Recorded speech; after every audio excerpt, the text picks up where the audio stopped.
பார்த்து கொள்ள வேண்டும். தீர்த்தம் வாங்கும் போது வலது கையில் சின் முத்திரை காட்டி, அதாவது ஆள்காட்டி விரல் மற்றும் கட்டை விரலில் நுனி பகுதிகளை மட்டும் சேர்த்து வைத்து மற்ற 3 விரல்களையும் நேராக நீட்டி வைத்தும் வாங்க வேண்டும். சின் முத்திரையில் இருக்கும் வலது கையை மேலே வைத்து இடது கையை கீழே வைத்து மரியாதையுடன் தான் தீர்த்தம் வாங்க வேண்டும். உள்ளங்கையில் வாங்கிய தீர்த்தத்தை அப்படியே முழுமையாக குடித்து விட வேண்டும். கையில் வாங்கி வாயில் வைத்து பருகிய பிறகு தீர்த்தத்தை எந்த காரணத்திற்காகவும் உச்சந்தலையில் தடவிக் கொள்ளக்கூடாது.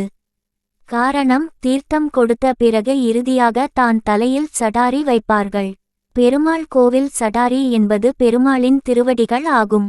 நம்முடைய வாயில் வைத்து குடித்து எச்சில் பட்ட தீர்த்தத்தை தலையில் தடவினால், எதன் மீது பெருமாளின் பாதம் பட்டால் அது பெரும் பாவமாகும். அது நம்மை தான் வந்து சேரும். இதனால் பெருமாளின் அருளும் புண்ணியமும் கிடைப்பதற்கு பதில் பாவம் தான் சேரும். பெருமாள் கோவிலில் இருந்து வாங்கி நாம் பருகக்கூடிய ஒவ்வொரு சொட்டு தீர்த்தமும் பெருமாளின் அருளை நமக்கு வழங்கி நம்முடைய பாவங்களை போக்கி நலன்களை வழங்கக்கூடியதாகும். இவை நம் உடலையும் மனதையும் சுத்தப்படுத்த கூடியதாகும்.